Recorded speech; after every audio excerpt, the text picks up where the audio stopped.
Hello, ഇന്നത്തെ വാത്സല്യം സീരിയലിന്റെ എപ്പിസോഡാണ്. ഇന്നത്തെ വാത്സല്യം സീരിയലിന്റെ എപ്പിസോഡിൽ മൈഥിലി എന്ന കാമുകിയെ തേടി വൈശാഖ് എന്ന കാമുകൻ ചെമ്പകമംഗലത്തേക്ക് എത്തിയിരിക്കുവാണ്. മാത്രമല്ല, നമ്മുടെ വൈശാഖും ACP തമ്മിൽ കൊമ്പ് കോർക്കുകയാണ്. ഈ സമയം നമ്മുടെ മാലതി അലറി വിളിക്കുവാണ്, ദൈവമേ, കീചകനും ഭീമനും തമ്മിൽ അടിയോ, ഭീമൻ കീചകനെ കൊല്ലുമല്ലോ ദൈവമേ എന്ന് നമ്മുടെ മാലതി അങ്ങനെ അലറി വിളിക്കുവാണ്. മാത്രമല്ല, നമ്മുടെ മാലതിയുടെ ഒരു വലിയ കള്ളത്തരം കൈയോടെ പൊക്കിയിരിക്കുവാണ് നമ്മുടെ രാജലക്ഷ്മി അമ്മ. അപ്പൊ നമുക്ക് നോക്കാം എന്താണെന്ന്. ഇന്നലെ നമ്മൾ കണ്ടതാണ്, രാജലക്ഷ്മിയും നന്ദിനിയും സാവിത്രിയും തമ്മിൽ സംസാരിച്ചുകൊണ്ട് നിൽക്കുന്ന സമയത്ത് നമ്മുടെ രാജലക്ഷ്മി അമ്മ ചോദിക്കുന്നുണ്ട്, അല്ല, നമ്മുടെ മോൻ കാർത്തികൻ ഇപ്പോഴും അലപരാധിയായിട്ട് വല്ല പ്രേമം ഉണ്ടാവുമോ എന്ന് ചോദിക്കുമ്പോൾ ഇത് കേട്ടുകൊണ്ടാണ് നമ്മുടെ മീനാക്ഷി അങ്ങോട്ട് കയറി വരുന്നത്. അപ്പോഴത്തേനും എന്താണ് മീനാക്ഷി പറയുന്നുണ്ട്, അങ്ങനെ ഒന്നുമില്ല മുത്തശ്ശി പേടിക്കേണ്ട, മുത്തശ്ശിക്ക് വെറുതെ തോന്നുക. ACP മുത്തശ്ശിയുടെ കൊച്ചുമകനും ഇവരുടെ രണ്ടുപേരുടെ മകനുമാണ്. പക്ഷെ ACPയുടെ മനസ്സ് എന്താണെന്ന് കൃത്യമായിട്ട് ഈ മീനാക്ഷി കുട്ടിക്ക് മാത്രമേ അറിയത്തുള്ളൂ എന്ന് പറയും. അപ്പത്തിന് സാവിത്രി കണ്ടോ നമ്മുടെ കൊച്ചുമകൻ നമ്മളെ എല്ലാം കടത്തി വെട്ടിയിരിക്കുവാണല്ലോ അമ്മയെന്ന് പറയും.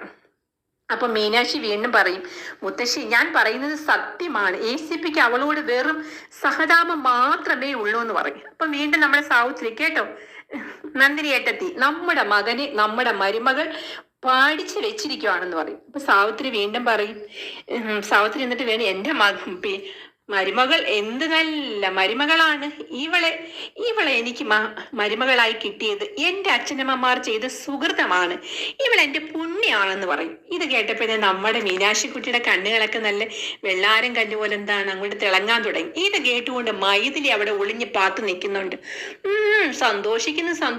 സന്തോഷിച്ചോ, അങ്ങനെ നിന്നെ ഒന്നും സന്തോഷിക്കാൻ ഞാൻ വിടത്തില്ല, ഞാൻ ഈ സന്തോഷമൊക്കെ തകർത്ത് എല്ലാത്തിനെയും അടിച്ച് പിരിയിപ്പിക്കും എന്നിവളെന്താണ് സ്വയം പറഞ്ഞുകൊണ്ട് നിൽക്കുവാണ്.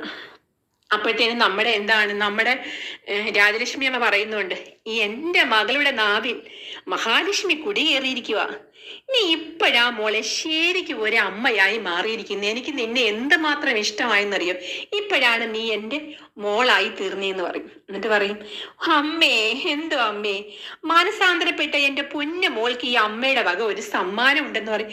സമ്മാനമോ അമ്മ, എന്തോ ഈ പറയുന്നത്, എന്നെ കളിയാക്കുന്നു, സമ്മാനോ? അല്ല മോളെ, നിനക്ക് സമ്മാനം ഉണ്ടെന്ന് പറഞ്ഞ് നന്ദിനിയുടെ കയ്യിലിരുന്നൊരു ബോക്സ് മേടിച്ച് സാവിത്രിയുടെ കയ്യിലോട്ട് നമ്മുടെ രാജലക്ഷ്മി അമ്മ കൊടുക്കും.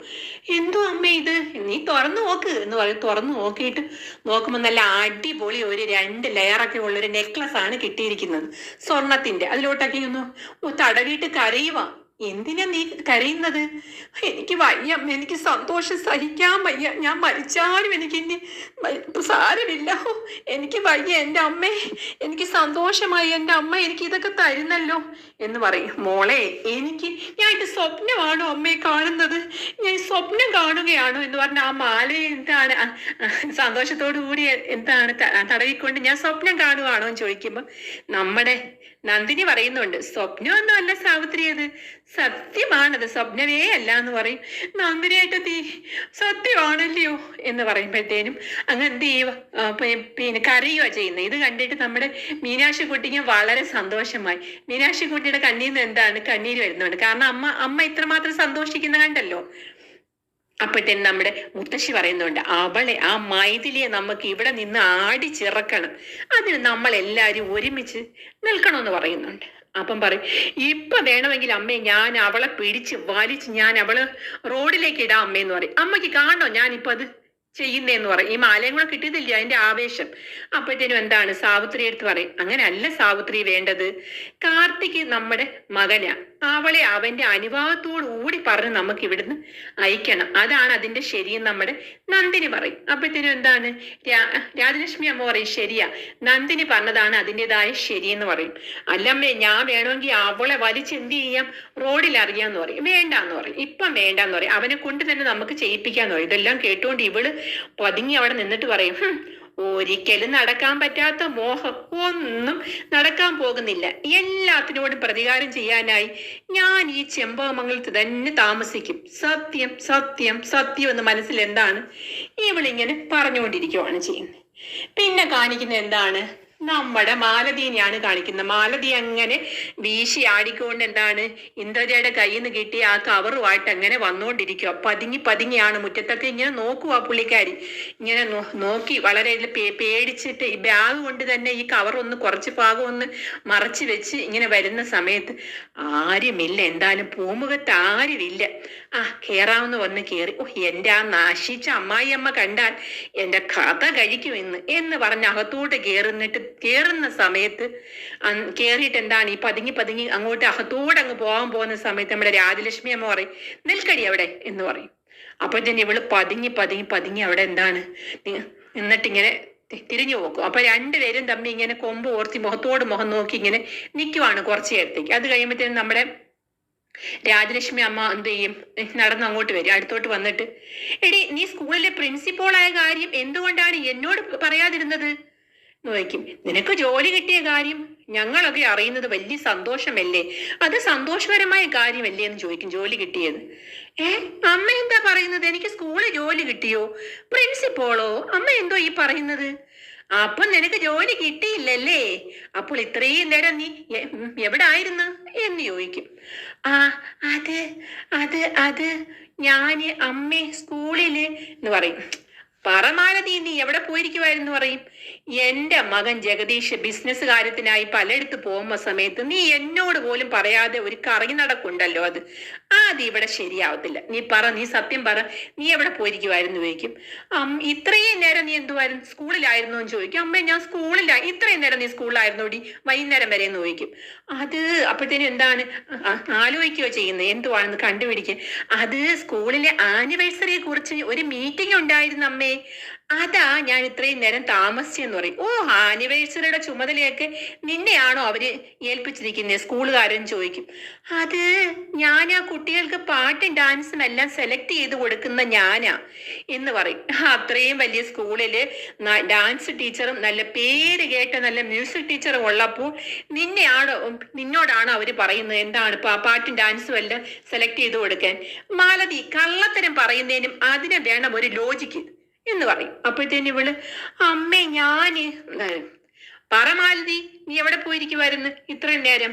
ഒന്നും മിണ്ടുന്നില്ല. അപ്പോഴത്തേനും എന്തെന്നറിയാം, ആ കയ്യിലിരിക്കുന്ന സാരി കവറിലോട്ട് നമ്മുടെ രാജലക്ഷ്മി അമ്മ നോക്കുക. എന്താ അമ്മ എന്നെ ഇങ്ങനെ നോക്കുന്നേ? അതെന്തോ ഇരിക്കുന്ന കയ്യില് എന്ന് പറയും. ഇങ്ങോട്ടെന്ന് പറഞ്ഞ എന്താണ് ആ കവർ അങ്ങ് വാങ്ങുക ചെയ്യുന്നത്. അപ്പോഴത്തേനും മാലതി അങ്ങ് കിടുകിടാ എന്ത് ചെയ്യുക, വിറയ്ക്കുവാണ് ചെയ്യുന്നത് പേടിച്ചിട്ട്.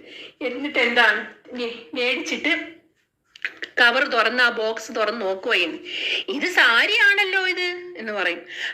സാരിയാ അമ്മേ ഇത് സ്കൂളിലെ പിള്ളേർക്ക് ഇൻട്രൊഡക്ഷൻ ഡാൻസിന് വേണ്ടിയുള്ള കുട്ടികൾ കൊടുക്കാൻ വേണ്ടി 25 സാരി വേണം. അതുകൊണ്ട് ഞാൻ കടയിൽ കയറി ഒരെണ്ണം അങ്ങ് സെലക്ട് ചെയ്തു.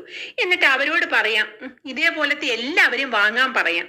ഒരു സാരിക്ക് 1300 രൂപയായി. അവർ പറഞ്ഞു ഒന്നിച്ചെടുക്കുമ്പോൾ 1000 രൂപ വെച്ച് തരാമെന്ന് പറയും. അപ്പൊ ഈ സാരി മേടിച്ച് നോക്കിയിട്ട് നമ്മുടെ രാജലക്ഷ്മി അമ്മ പറയുക, എന്തിനാ മാലതി എന്നോട് കള്ളം പറയുന്നേ? സാരികൾ മൊത്തത്തിൽ എടുത്ത് മ്യൂറൽ പെയിന്റ് ചെയ്ത് വെക്കുന്ന എന്നോടാണോ നീ കള്ളത്തരം പറയുന്നത് ഇതിന് 1300 രൂപയാണെന്ന്? എന്നിട്ട് വീണ്ടും ആ സാരിയിലൊന്ന് നോക്കിയിട്ട് അപ്പൊ അതിൻ്റെ അകത്ത് വിലയും ഉണ്ടായിരുന്നു. പക്ഷെ വില നോക്കുന്നതിന് മുമ്പ് സാരി കണ്ടപ്പം തന്നെ രാജലക്ഷ്മി അമ്മ പറയുന്നുണ്ട് ഇതിനൊരു 1 ലക്ഷം രൂപയെങ്കിലും കൊടുക്കണം. അത് മാത്രമല്ല ഇതിൻ്റെ അകത്തും എന്താണ് 1 ലക്ഷം രൂപയെന്ന് വിലയുണ്ടെന്ന് പറയും. അമ്മേ ഞാനത് എന്ന് പറയും. മാലതി നീ നിന്റെ കുടുംബക്കാരും നിന്റെ അമ്മയും അച്ഛനും എല്ലാം പച്ച കള്ളത്തരങ്ങൾ പറയുന്ന എല്ലാം ഫ്രോഡുകളാ. അതുകൊണ്ടാണ് നിന്നെ ഇത്രമാത്രം സംശയം. ഒരു കാര്യം ഞാൻ പറയാം, എന്റെ മോൻ ജഗദീഷ് എനിക്ക് അവന് പേടിയാ. ഇതെല്ലാം അറിഞ്ഞ് നിന്റെ കൈയും കാലും എല്ലാം തല്ലി ഒടിച്ച് അവൻ എന്ത് ചെയ്യും, ഇവിടെ ഇട്ട് കളയും. എന്നിട്ട് നിനക്ക് അവൻ ചോറ് തരുമെന്ന് പറയും. എന്ന് പറഞ്ഞിട്ട് ഒറ്റ പോക്ക് പോകുമ്പോ ഇവളങ്ങോട്ട് തിരിഞ്ഞു നിന്നിട്ടും പിന്നെ നിന്റെ മോൻ എന്നെ അങ്ങോട്ട് അടിക്കാൻ വന്നാലേ ഞാൻ അവനെ പിടിച്ച് ജയിലാക്കും. അതൊക്കെ എനിക്കറിയാം. എന്താണ് സ്ത്രീകളെ അങ്ങനെയൊന്നും എന്താണ് അടിക്കാൻ പാടില്ലെന്നറിയാം. അവനെ പിടിച്ച് ഞാൻ ജയിലാക്കും എന്ന് പറഞ്ഞിട്ട് ഒരൊറ്റ പോക്ക് അവളും അങ്ങ് പോകും. പിന്നെ കാണിക്കും നമ്മുടെ വൈശാഖിനെയാണ് കാണിക്കുന്നത്. വൈശാഖ് എന്ത് ചെയ്യുന്നു, വീടിന്റെ മുറ്റത്തോട്ട് ഒരു ബൈക്കിൽ വന്ന് ബൈക്ക് അങ്ങ് കൊണ്ടുവച്ചിട്ട് ഇങ്ങനെ താക്കോലും ഇങ്ങനെ കയ്യിലിട്ട് കറക്കി നമ്മുടെ ചെമ്പക മുറ്റത്തിന്റെ വാതിലെത്തി. എന്നിട്ട് അവിടെ നിന്ന് ചോദിക്കും ഇവിടെ ആരുമില്ലേ ഇവിടെ ആരുമില്ലേ എന്ന് ചോദിക്കും. അപ്പോഴത്തേനും മൈഥിലി ഇത് കേട്ടിട്ട് തിരിഞ്ഞു നോക്കുമ്പോഴത്തേനും ഇവനാ, ദൈവമേ ഈ ദുഷ്ടൻ ഇവിടെയും വന്നോ, ഈ ദുഷ്ടൻ എന്നെ ജീവിക്കാൻ സമ്മതിക്കത്തില്ല, ദൈവമേ ഇവൻ ഇറങ്ങി വന്നിരിക്കുന്നു ഇവിടെ എന്ന് പറഞ്ഞിട്ട് അവൾ അകത്ത് തന്നെ എന്ത് ചെയ്യുക, നിൽക്കുവാണ് ചെയ്യുന്നത്, പുറത്തിറങ്ങി വരുന്നില്ല. ഈ സമയത്താണ് നമ്മുടെ മീനാക്ഷി കുട്ടി അങ്ങോട്ട് ഇറങ്ങി വരുന്നുണ്ട്. അല്ല, ഇതാര്, ഫ്രോഡുകളുടെ യൂണിയന്റെ ഓൾ കേരള പ്രസിഡന്റോ എന്ന് പറയും. അപ്പോഴത്തേനും എടി മര്യാദയ്ക്ക് സംസാരിക്കടി എന്ന് അവൻ പറയും. അപ്പോഴത്തേനും അവളൊരു ഷട്ടപ്പ്, എടി പോടി നിന്നൊന്നും എന്നെ നീ വിളിക്കണ്ട, അതൊക്കെ നിന്റെ അമ്മയെ പോയി അങ്ങ് വിളിച്ചാ മതി എന്ന് പറയും. എടി നിന്നെ നീ എന്ത് ചെയ്യടാ എന്നെ, അല്ലെങ്കിൽ നിന്നെ കാണാൻ ഒന്ന് കാത്തിരിക്കുവായിരുന്നു ഞാൻ, നിന്റെ കാരണക്കുറ്റിക്ക് ഒന്ന് തരാൻ വേണ്ടിയിട്ട്. എന്നാലേ ഇപ്പൊ എനിക്കതൊന്നും വേണ്ട, നീ അടിയേറ്റ് തല പൊക്കാൻ വയ്യാതെ കിടക്കുന്ന ഒരു പാമ്പാണ്, പിന്നെ നിന്നെ എന്തിനാണ് ഇനി അടിക്കുന്നത്, കഷ്ടം തന്നെയെന്ന് നമ്മുടെ മീനാക്ഷി ഇങ്ങനെ അവളെ ഇങ്ങനെ എന്താണ് നോയിക്കൊണ്ട് നിൽക്കുവോ. ഓ, നീ വന്ന് നിന്റെ പുൽച്ചാടിയെ പോലെ ചാടി ചാടി നടക്കുന്ന നിന്റെ കാമുയെ കാണാൻ വന്നതാണോ എന്ന് ചോദിക്കും നമ്മുടെ മീനാക്ഷി കുട്ടി. അവളെ ഇങ്ങോട്ട് ഇറക്കി വിടുവീ എന്ന് പറയും. അത് ശരി ശരി ശരി ശരി, കൊണ്ടുപോകാൻ വന്നതാണല്ലേ. അയ്യോടാ, ഞങ്ങൾ അവിടെ ഇവിടെ ആരും അവളെ എന്തായിട്ടില്ല, പിടിച്ചു വെച്ചിട്ടില്ല. അവൾ ഇവിടെ പിച്ച തെണ്ടി വന്നതാ. ഇവിടെ പിച്ച തെണ്ടി വന്നപ്പം എന്താണ്, ഇവിടെ യാതൊരു നിരോധന മേഖലയൊന്നുമല്ല. ചെമ്പാമംഗലത്ത് ഏത് പിച്ചക്കാരി വന്നാലും ഞങ്ങൾ നിരാശരാക്കി ഞങ്ങൾ അവരെ വിടാറേ ഇല്ല എന്ന് പറഞ്ഞു. അപ്പോഴത്തേനും ഇത് സൗണ്ട് എല്ലാം കേട്ടുകൊണ്ട് നമ്മുടെ മാലതി അങ്ങോട്ട് ഇറങ്ങി. എന്താ എന്താ എന്താ എന്താ ഇവിടെ പ്രശ്നം? നീ ഒന്ന് പോടാ, ഇടാ വൈശാഖെ, നിന്റെ ചേച്ചിയെ പറയുന്ന ഒന്ന് പോമോനെ, നീ പോടാ, ഇവിടെ കിടന്ന് പ്രശ്നമൊന്നും ഉണ്ടാക്കാതെ പോടാന്ന് പറയും. അപ്പോഴത്തേനും എന്താണ്, ഇവൻ പോകുന്ന ലക്ഷണം ഒന്നുമില്ല. മോനെ നീ ഒന്ന് പോമോനെ, ഇപ്പോഴത്തേക്ക് പോമോനെ, പ്രശ്നം ഉണ്ടാക്കണ്ടെന്ന് പറഞ്ഞ് വർത്താനം പറഞ്ഞുകൊണ്ട് നിൽക്കുന്ന സമയത്താണ് നമ്മുടെ ACPയുടെ കാർ ഇങ്ങോട്ട് കയറി വരുന്നത്. അപ്പൊ നമ്മുടെ മീനാക്ഷി പറയും, ഇവനെ കിട്ടാനുള്ളതെല്ലാം ദാ കിട്ടും, ആള് വന്നു കഴിഞ്ഞ് ഇവനെ കിട്ടും, അല്ലെങ്കിൽ ഇവനെ കാത്തിരിക്കുമായിരുന്നു ACPയും പിന്നെ ചെറിയച്ഛനും ഇവനെ കാത്തിരിക്കുമായിരുന്നു പറയും. അപ്പോഴത്തേനും ACPയുടെ കാർ ഇങ്ങ് എത്തിക്കഴിഞ്ഞു.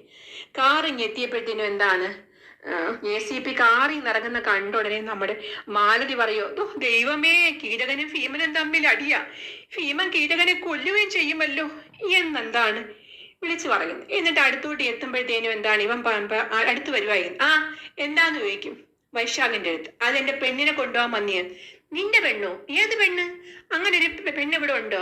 എന്റെ പെണ്ണ് ഇവിടെ ഉണ്ട്, അവളെ കൊണ്ടുപോകാൻ വേണ്ടി വന്നിരിക്കുമെന്ന് പറയും.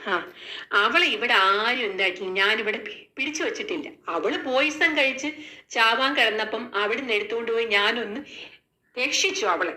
അത് മാത്രമേ ഞാൻ ചെയ്തിട്ടുള്ളൂ. അത് എന്റെ കുഞ്ഞിനെ പ്രസവിക്കാൻ അവളുടെ വാടക ഗർഭപാത്രം തന്നതുകൊണ്ട് മാത്രം ഞാൻ ചെയ്തു. അവളിവിടെ താമസിപ്പിക്കാൻ എന്റെ ഭാര്യയായ മീനാക്ഷിയുടെ അനുവാദവും കൂടെ ചോദിച്ചിട്ടാണ് ഞാൻ അവളിവിടെ താമസിപ്പിച്ചിരിക്കുന്നത്. അവള് വരുന്നുണ്ടെങ്കിൽ നീ അവളെ കൊണ്ടുവെക്കും, ഞാൻ തടയത്തില്ല എന്ന് പറയും. അപ്പോഴത്തേനും ഇവൻ വിളിക്കുക, മൈഥിലി എന്ന് വിളിക്കുന്നതിന് അവൾ ഇറങ്ങി വന്ന് ചാടിക്കൊണ്ട് ഇറങ്ങി വന്നിട്ട് പറയും, എടാ നിന്റെ കൂടെ എനിക്ക് വരാൻ താല്പര്യമില്ല, നീ ഇവിടെ നിൽക്കരുത്, എനിക്ക് നിന്നെ കണ്ടുകൂടെ, കള്ള ചീട്ടുകളിയാ, പെണ്ണുപിടിയാ, സകല പെണ്ണുങ്ങളെ തെരഞ്ഞു പിടിച്ച് കൊല്ലുന്ന കള്ള, എനിക്ക് നിന്നെ കാണണ്ടടാ എന്ന് പറയും. അപ്പൊ എടി എന്ന് പറഞ്ഞ് എന്താണ് വൈശാഖ് അവളെ അടിക്കാൻ വേണ്ടി കൈ പൊക്കിയതും നമ്മുടെ ACP ആയി കൈ കയറി അങ്ങ് പിടിക്കുക. ഇതൊന്നും ഇവിടെ വേണ്ട, അടിയും കാര്യങ്ങളും ഒന്നും വേണ്ട. അവള് വരുന്നുണ്ടെങ്കിൽ നീ മാന്യമായിട്ട് അവളെ വിളിച്ചോണ്ട് പൊക്കോളാൻ പറയും. അല്ലാതെ അവളെ ഇവിടുന്ന് ബലം പ്രയോഗിച്ച് കൊണ്ടുപോകാൻ നീ വിചാരിക്കേണ്ട. അവളുടെ ശരീരത്ത് തൊട്ട നീ വിവരം അറിയുന്നു പറയും. അപ്പോഴത്തേനും മാലതി പറയും, എടി കൊച്ചെ, നീ ഇവന്റെ കൂടെ ഇറങ്ങി പോവാൻ നോക്ക്, കാർത്തിക വേറെ കല്യാണം കഴിച്ചു, ഇനി ഇവിടെ നിന്നിട്ട് കാര്യമില്ല, നീ ഇവിടെ നിന്ന് എന്ത് ചെയ്യണ്ട, വെയില് കൊള്ളണ്ട, അവനാകുമ്പോ ഇപ്പം കല്യാണം കഴിക്കുന്നത്, നീ അവൻ്റെ കൂടെ പോടി, ഇവിടെ കിടന്ന് പ്രശ്നം ഉണ്ടാക്കുന്നൊന്ന് പോടി എന്ന് പറയുമ്പോ, ഞാനേ ഇവന്റെ കൂടെ പോകാൻ വേണ്ടിട്ടേ എരുമയൊന്നും അല്ല എന്ന് പറയാം അവള്. ഇത് കേട്ട് നമ്മുടെ മീനാക്ഷി അവന്റെ അടുത്ത് ചോദിക്കും, അവള് പറഞ്ഞ നിനക്ക് മനസ്സിലായോ, നീ പോത്താണെന്ന് അവള് പറഞ്ഞു. അപ്പോഴത്തേനും അവനങ്ങ് ദേഷ്യം വരും. അപ്പോഴത്തേനും നമ്മുടെ ACP ചോദിക്കും, പോത്തിന് ഇനി എന്താ കാര്യം, പോത്ത് ഇവിടുത്തെ പൊക്കോളം പറയും. അപ്പോഴത്തേനും ഇവൻ അങ്ങോട്ട് ദേഷ്യം വന്ന് ACPയുടെ ഷർട്ടിൽ കയറി അങ്ങോട്ട് പിടിച്ച് ACP ഇവനും കൂടെ തമ്മിൽ അങ്ങോട്ടും ഇങ്ങോട്ട് പിടി. മാലതി, വിടറാ ദൈവമേ, ഞാൻ എന്ത് ചെയ്യും, വിടറാ എന്ന് പറയുവാണ്. രണ്ടുപേരും കൂടെ അങ്ങോട്ട് പിടിയും വലിയും തറയിൽ കിടന്ന് എന്താണ് ഉരുളക്കവും ഒക്കെ അങ്ങോട്ട് ആയ സമയത്ത് ആണ് നമ്മുടെ ജഗദീഷ് എന്ത് ചെയ്യുന്നത്, ഹൈനറ്റിക്കും കൊണ്ട് ഇങ്ങോട്ട് കയറി വരുന്നത്. കയറി വരുമ്പോഴത്തേനും ഇവൻ എന്ത് ചെയ്യുന്നുണ്ട്, നമ്മുടെ പിന്നെ ഇത് അവിടെ കിടക്കുന്ന ചെടിയെല്ലാം കൂടെ ആഴ്ച ഇതാക്കി രണ്ടുപേരോട് തന്നെ പ്രശ്നം ഉണ്ടായിക്കൊണ്ടിരിക്കുന്ന സമയത്ത് നമ്മുടെ ജഗദീഷ് കയറി വരുന്നു. ജഗദീഷ് അങ്ങോട്ട് വണ്ടി അങ്ങോട്ട് നിർത്തിയിട്ട് എന്താക്കുന്നറിയോ? എന്താടാ ഇവിടെ എന്ന് ചോദിക്കും. അളിയനും ഇത് അളിയനും ഇത് എന്റെ പിന്നെ കൊച്ചുമകനുമാ. അയ്യേ വിട്ടെ രണ്ടുപേരും തമ്മിൽ പ്രശ്നങ്ങൾ ഉണ്ടാക്കുന്നത് ശരിയല്ല, മാറിയുന്നേ എന്ന് പറയുമ്പോഴത്തേനും ഇവൻ എന്ത് ചെയ്യുന്നറിയാവോ? എനിക്ക് എന്റെ പെണ്ണിനെ കൊണ്ടുപോകാൻ വേണ്ടി ഞാൻ വന്നത്. നീ എന്തിനാ അളിയാ വന്നത്? ഞാൻ എന്റെ പെണ്ണിനെ കൊണ്ടുപോകാൻ വന്നതാ. അവളെ ഇവിടെ ആർക്കും വേണ്ട. അപ്പൊ അവൾ അങ്ങോട്ട് അടുത്തിട്ട് വന്ന് പറയും, എനിക്ക് ഇവന്റെ ഇവിടെ പോകാൻ പറ്റത്തില്ല, ഞാൻ ഇവിടെ പോകത്തില്ലെന്ന് പറയും. അതിന് കേട്ട് നമ്മുടെ ജഗദീഷ് പറയും, അളിയാ നിന്നെ ഞാൻ കാത്തിരിക്കുമായിരുന്നു. എന്റെ കുടുംബത്തിൽ കയറി മേഞ്ഞ് എന്റെ കാർത്തിക് മോന്റെ ഹൃദയം കുത്തി കീറിയിട്ട് പോയ നിനക്കിട്ട് 4 തരാൻ വേണ്ടി ഞാൻ കാത്തിരിക്കുമായിരുന്നു. അല്ലേ മാലതി എന്ന് ചോദിക്കും. ശരിയാ എന്ന് അവൾ പറയും പേടിച്ച്. അപ്പൊ അളിയനെ ഞാൻ എന്ത് ചെയ്യണം? വാ എന്ന് പറഞ്ഞ ഷർട്ടിന്റെ കോളറൊക്കെ ഇങ്ങനെ അളിയന്റെ പിടിച്ചു കൊടുത്തിട്ട് അങ്ങോട്ട് മാറ്റി നിർത്തിയിട്ട് കാരണം കുട്ടി നോക്കി ഒരൊറ്റ അടി ദൂരെ അങ്ങോട്ട് അടിയായി. ഈ സമയത്ത് എന്താ പറയാ, വൈശാഖ് അവിടെ നിൽക്കുന്ന ഈ ചെടിത്തൊട്ടിക്കകത്ത് വലിയൊരു കൊമ്പ് ഇങ്ങനെ ചുറ്റി വെച്ചിട്ടുണ്ടായിരുന്നു ചാക്കൊക്കെ ആയിട്ട്. അതങ്ങോട്ട് വലിച്ചെടുത്തിട്ട് വീണ്ടും ഈ ജഗദീഷിനെ അടിക്കാൻ വേണ്ടി വന്നതും നമ്മുടെ ACP തോക്കെടുത്ത് മേലോട്ട് നോക്കി വെടിയുതിർത്ത്. അപ്പോഴത്തേനും സൗണ്ട് കേട്ട് എല്ലാരും പേടിച്ച് നിൽക്കുമ്പം ഇവൻ ഇങ്ങനെ തന്നെ അങ്ങ് നിൽക്കുവായി. ACP വീണ്ടും അവന്റെ നേരെ തോക്ക് ചൂണ്ടും. ഇനി ഇവിടുന്ന് അനങ്ങിയ നിന്റെ നെഞ്ചത്ത് ഞാൻ വെടിവെക്കൂന്ന് പറയും. മര്യാദയ്ക്ക് ഇവിടുന്ന് പൊക്കോളാൻ പറയും. ഇനി മേലെ ഈ പ്രദേശം നിന്നെ കണ്ടുപോലെന്ന് പറയും. അപ്പോഴത്തേനും അവനങ്ങ് എന്ത് ചെയ്യുന്നു? പോവുകയാണ് ചെയ്യുന്നത്. പക്ഷെ അവനൊരിക്കലും അടങ്ങിയിരിക്കത്തില്ല. അടിയേറ്റ പാമ്പിനെ കണക്കാണ് അവൻ പോകുന്നത് അറിയാൻ അവൻ പോവുകയാണ്.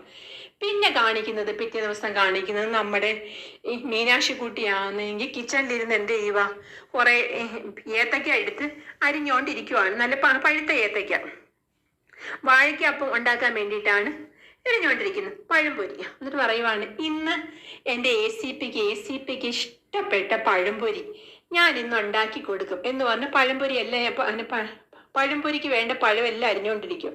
അരിഞ്ഞെല്ലാം വെച്ചിട്ട് അടുക്കളയിൽ മാവും കലക്കി വെച്ച് നോക്കുമ്പോൾ എണ്ണ കാണുന്നില്ല. അപ്പൊ എണ്ണ കാണുന്നില്ലല്ലോ എന്ന് വെച്ചോട്ട് അമ്മേ എന്ന് വിളിച്ച് നന്ദിനെ വിളിക്കുവാണ്. അപ്പൊ അമ്മ എനിക്ക് ഇച്ചിരി എണ്ണ തരുമോ? അത് എന്തിനാ മീനാക്ഷി കുട്ടി? അത് ACPക്ക് പഴംപൊരി ഉണ്ടാക്കാൻ. അപ്പൊ അവൻ ഇഷ്ടപ്പെട്ട ആഹാരം എല്ലാം നീ ഉണ്ടാക്കി കൊടുക്കാൻ തുടങ്ങി അല്ലേ എന്ന് ചോദിക്കും. എനിക്ക് ACPക്ക് ഇച്ചിരി പഴംപൊരി ഉണ്ടാക്കി കൊടുക്കണം. നല്ലത് തന്നെ, അവൻ ഇഷ്ടപ്പെട്ട ആഹാരങ്ങളെല്ലാം നീ ഒന്നൊന്നായിട്ട് ഉണ്ടാക്കി കൊടുക്കാൻ നോക്കണം. ഞാൻ പോയി എണ്ണ എടുത്തോണ്ട് വരാന്ന് പറയും. ശരി എന്ന് പറഞ്ഞ് പോയിട്ട് പിന്നെ കൊണ്ടു കൊടുക്കുവാണ്. മീനാക്ഷിക്കുട്ടി ഇതൊരു പ്രത്യേകതരം എണ്ണയാണ്, സൺറിച്ച് ഓയിലിന്റെ എണ്ണയാണെന്ന് പറയും. അതായത് ഇത് പരസ്യമാണ് കേട്ടോ. അപ്പോൾ അങ്ങനെ രണ്ടും കൂടെ ചേർന്ന് ഈ എണ്ണ ഒഴിച്ച് സൺറിച്ച് റിഫൈൻഡ് ഓയിൽ. അപ്പൊ ഇതിൻ്റെ അകത്ത് കൊളസ്ട്രോൾ ഒന്നുമില്ല, ശരീരത്തിന് ഏറ്റവും നല്ലതാണെന്ന് രണ്ടുപേരൂടെ സംസാരിച്ചുകൊണ്ട് നിന്നിട്ട് ഒരാൾ പഴംപൊരി എണ്ണയിൽ മുക്കുന്നു, മറ്റേ ആള് വാങ്ങിച്ചിടുന്നു. അവർ രണ്ടുപേരൂടെ പഴംപൊരി പൊരിച്ചുകൊണ്ട് നിൽക്കുന്നു. ഒരെണ്ണ എടുത്തു വെച്ച് രണ്ടുപേരൂടെ ചവച്ച് കാണിച്ചിട്ട് സൂപ്പർ എണ്ണയാണ് എന്ന് പറയുന്നു. അത് എണ്ണയുടെ പരസ്യമാണ്. ഇതാണ് ഇന്നത്തെ വാത്സല്യം സീരിയലിന്റെ എപ്പിസോഡ്. എല്ലാവരും കാണുക, ലൈക്ക് ചെയ്യുക, ഷെയർ ചെയ്യുക. Bye bye.